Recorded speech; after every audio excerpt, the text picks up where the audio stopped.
Hello everyone, I'm back. The reason I've been gone is because this week has been a week in learning what not to do. So let me go through what I did, what I shouldn't have done, so that you can avoid making the same mistakes I did. All right, so I had this back section pretty much like I wanted, but I had sanded through the surface down to, I had used plaster.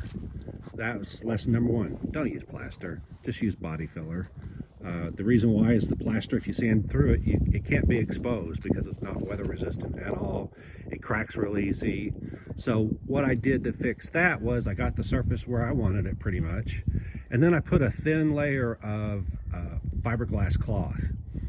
Theoretically, fiberglass cloth with the right amount of resin is 0.8 of an inch thick. So it wasn't a big deal to put 0.8 of a thick covering over everything. Assuming it was all flat and level, then I wouldn't have to sand through it. It was already level. So what I was expecting was I put it on there and then I used a squeegee for Bondo and ran across the surface. And I was expecting the surface to look pretty much like this one does here. Not perfectly smooth, but relatively smooth, and I could easily sand out. Right there's where two pieces of cloth met. But the rest of it is pretty good. I could put either a skim coat of body filler or even primer at this point, because that surface texture, take a couple coats of primer, some thick primer, but it would work. And that worked on the top of this, but it did not work on the side. And the reason it didn't work on the side is because it sagged. Even though I took the squeegee and squeegeed out all the, what I thought was all of the excess resin, apparently it wasn't all of it. And then by the time it cured, it sagged. So it had little ripples. Didn't think that was a big deal, so I got a sander to it, sanded down the high spots, but there were still low spots. And with it only being 0.8 of an inch thick, as soon as I hit material, I stopped sanding in that area. So then I thought, okay, I just need to fill in the low spots, get it level, sand it a little bit, and that'll be done. Well, I previously bought some of this farm implement paint, and it's primer and paint in one, made for painting tractors and stuff like that that's going to sit outside. Set it self levels, primes, seals, all of that. So I thought, oh, that'll be great. So I put that on the surface. The problem with it is gummy. I guess apparently it's not made to sand. So when you sand it, it gums up the sandpaper really bad. I mean, basically you get about 4 or 5 strokes on the sandpaper and it's full of paint. So then I thought, okay, fine, I'll put something over that. I actually put a skim coat body filler on there. Got it to where it looked good again. A few spots were down to that, but then I was going to put primer on it afterwards, so I didn't worry about it. So then I put the typical filler primer from Rust-Oleum, the spray stuff, right there. Worked good. And before I quit for the day, I thought, you know what? I'm going to, when I bought the primer, I said, I want a different color so that I can use it kind of as a guide coat and as primer. So I got this self-etching primer. So when I got through for the day, I sprayed that on there. All looked good. So then I came in, sanded a little bit, and got it almost there. So then I thought, all right, now I'm going to put in the last coat of primer filler on top and I'll be done with this. Well, my mistake was using this self-etching primer. It does not get along at all with this primer filler. What happens? This is what happens. I don't know exactly what causes that, but you can see that the primer filler on top, it's got a nice thick coat there, but it shrunk at a different rate, I guess. I'm not sure what happens. And so I ended up with these cracks all over. I did go through and put in some primer and smooth it out. I did this last night as a test. I thought, you know what, every place I see a crack, I'm going to spray primer there and see if it fixes it or makes it worse. Well, it made it worse. Last night it kind of looked more like this, where the cracks were there. In fact, it looked more like this area right here. And every place there was a little crack now became a big crack. So lesson learned here is, one, don't use this stuff. I'm gonna return it and go get some regular primer. I actually bought a gallon of primer. So I'm going to switch to using that. Let's see. Oh, the other thing is when I put that fiberglass layer on the side, I couldn't find my Peel Ply. Those of you that aren't familiar with Peel Ply, it looks like a nylon material to me. I don't know, I haven't had nylon next to it. But what you do is you put down your fiberglass, your resin, and then you put this on top, and then you take that squeegee and run over it. And what this does is it absorbs any excess resin. Now what I typically do is I purposely put excess resin on so that when I'm sanding through the resin and don't end up sanding into the fiberglass cloth. What that does for me is it keeps me from itching, because when you sand the cloth, the fiberglass cloth, it makes you itch. If you sand the resin, it's not a big deal, it's just resin. So I didn't use this in the past because what it does is it literally gets rid of all of the excess resin. So it would end up like this piece right here that I showed you earlier, where I squeegeed everything out. Well, if I sand on this, you can see it's right down to the material. So as soon as I start sanding, I start getting the little fiberglass fibers. Maybe you can see them there, the shiny little pieces there. Those are the things that make you itch. They actually don't itch, they actually stab you, but it feels like itching to you. Anyway, I wanted to avoid that previously, so I thought I would just leave the resin on there heavy. Ends up, it doesn't really help, it actually makes things worse. So next time I learned my lesson. So 2 lessons I learned. 1, don't use this primer. Oh, 3 of them. Don't use this stuff. And finally, use Peel Ply if you're going to, as a final surface. What happens when you peel the Peel Ply, I don't know how it works. It does not stick to the surface. So this is kind of a slick. So when you peel it off, it literally, anything that's soaked through just comes right off. So you end up with this surface texture, which you can see is even finer than the surface texture of the fiberglass cloth. So if you do it right, it should require very little sanding, just enough to roughen up the surface so that you can put primer on top of it. Now, a couple good things did happen. 1, I worked on this front section. So I went ahead and put body filler on it, sanded it, got it shaped exactly or pretty much like I want. If you remember right from the old video, this is cardboard and tape and anything that made me kind of get the shape that I wanted, because I didn't even know what shape I wanted. And then I just covered it with a layer of fiberglass. Well, now it's a layer of fiberglass and body filler. So what I'm going to do is pull this off and reinforce it from the backside so this becomes a solid structural piece. All right. And I'll do that today maybe. The issue is, I knew it when I was doing it, I went ahead and went past where the old piece was. So I blended it because I wanted to see what it would look like. The problem is when I try to pull this off, it is stuck right here where that blending section is. So I'm probably going to take my vibrating tool and cut through here. Again, there'll be a step there, but it doesn't matter. This isn't perfect. It won't be. I had to switch wheels back to the old wheels because I needed to move this car and the lug nuts didn't fit the other wheel. So unfortunately, this wheel's going to stay on so I can move it around. I pulled off the running board because I had to jack this up, and you can't fit a jack underneath the running board. So I'm going to have to figure out some way to get around that issue. I haven't decided what to do about that.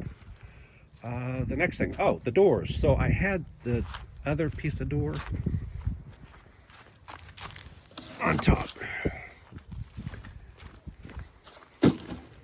And so I was real careful about cutting this back edge because that edge was roughly cut. And then I put this on top of here, right there. And this used to, see that line right there? Both pieces used to go up to there. Well, then when I started looking, I said, wait a minute. I don't need that to go all the way to the top. I can go ahead, and I noticed this body line right here.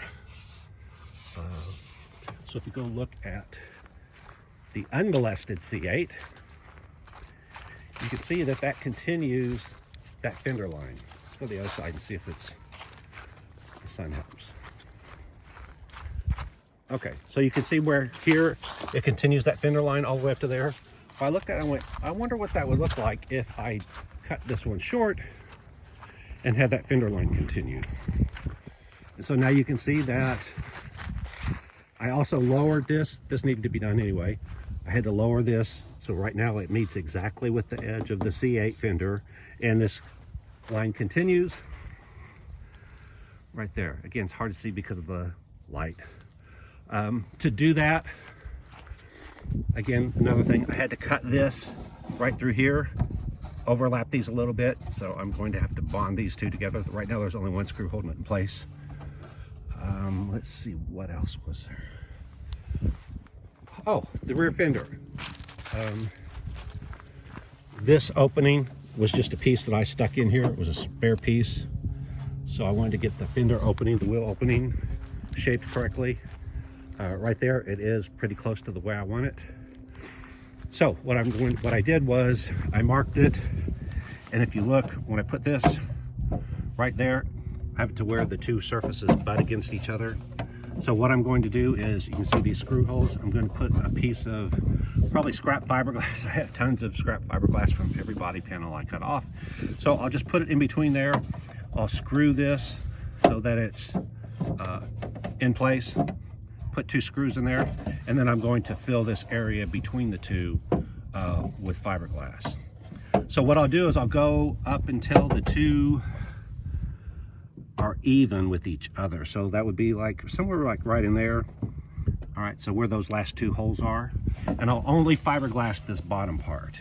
I'll get it held in place like it's supposed to. Then I'll come up here, I'll take my multi-tool and I'll cut this edge. And there will be a kerf the width of the tool blade. And then I'll do the same thing there. I'll come in from behind, reinforce it, and then fill in the gap with fiberglass. And then obviously I'll sand this and smooth it out. After that, I've got a couple little things here. This piece right here is loose. I had cut it previously, the opening. This is where I guessed at what the opening was. And so I fixed that. I've got to reinforce that. I've got to get this transition from this area right here to this curve. So I'm going to have to do some shaping in this area to get rid of that step, make this smooth transition. Oh, let's see what else. I think, oh, the handle. I got to figure out what to do about the handle. Part of me wants to just make this flat and then figure out what to do about the handle, make an inset for the handle or something. But I did think about possibly, if you look at the actual button for the handle is underneath here. If you put your hand here, there's a button under here. Not sure how well you can see it, but there it is. So it's that button right there that opens the door. So I'm wondering if I can use the piece that I took off of the other car and somehow put it back on here. Conceivably, it would extend this out and the handle would be right here in this area. Or again, I could cut this all the way back to right here and make this door flat and smooth along here. So I haven't decided which one I'm going to do yet, but I do need to decide on that fairly quickly. The other thing is the door, this back edge of the door, if you look, there's a gap there. The factory door has a slight curve to it from front to back to where it molds into the rear vent area. So we'll look at this. If you look at this, it slants in and curves right into that vent area. Okay, so my issue is this door panel's flat. It doesn't have that curve. So if you look, there's a gap there. It slowly goes down to no gap right there. And then there's actually a gap here. Okay, so what I'm going to do is I'm going to go in with my cutter, cut out this section that's touching right here, and that will allow this to come, I'll pull this back corner in. The reason I want to do that is because that narrows the vent with it being stuck out like that. So that'll widen that vent a little bit more. All right, oh, final thing. I have to figure out what to do about the fact that this thing is slightly off center. Okay, so if you look at this, there's the center of the C8 hood right there, and right there's the center of the C2. So if you look at these two marks right here are evenly spaced across the center, so the distance from that little black dot right there to there is how much this front end needs to move over, which is about 1 inch. If I look up under here, what's stopping this from moving over is the fender right here is hitting the factory fender. There's a hump in the factory fender right in here. And when I try to move this over, that stops it. The reason I left that hump there is it ties together the top and the bottom of that fender piece. So I wanted to leave it structurally so that everything was sound. But now I'm at the point where I've got to figure out what to do.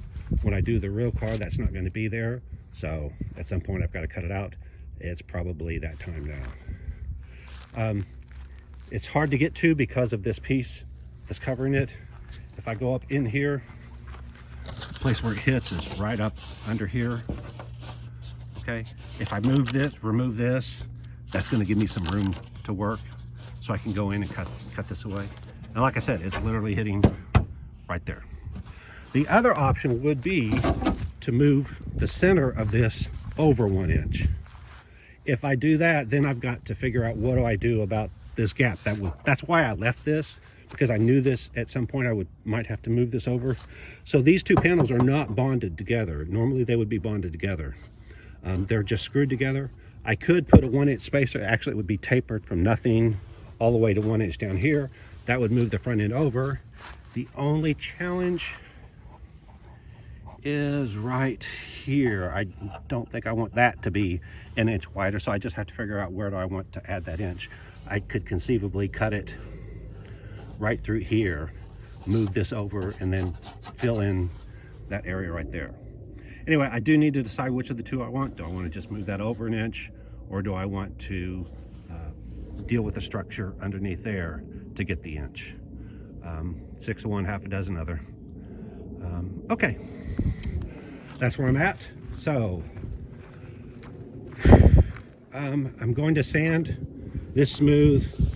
I don't know. I'm really tired, honestly tired of messing with this, because again, I spent all week trying to fix this and it's not getting any better. So I may end up just having to sand through everything and get all of this off of the surface. I don't know. As a stopgap, I'm going to try using their paint and primer in one and see if it is compatible with this stuff. I don't know why.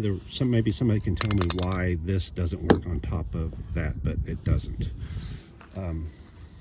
Anyway, that's what I've got going. So probably be a couple of days before I get past that. But anyway, just wanted to update you, let you know what's going on. Haven't forgotten about you. I just been busy fixing my screw ups and didn't figure you wanted to see me go through all those steps of screwing up and then fixing it. And of course, each time I thought, oh, the next thing I do, I'll fix it. And it didn't. It didn't make any better. Didn't make any worse. It just didn't make it any better. All right, like, subscribe, and I will see you next time. Bye.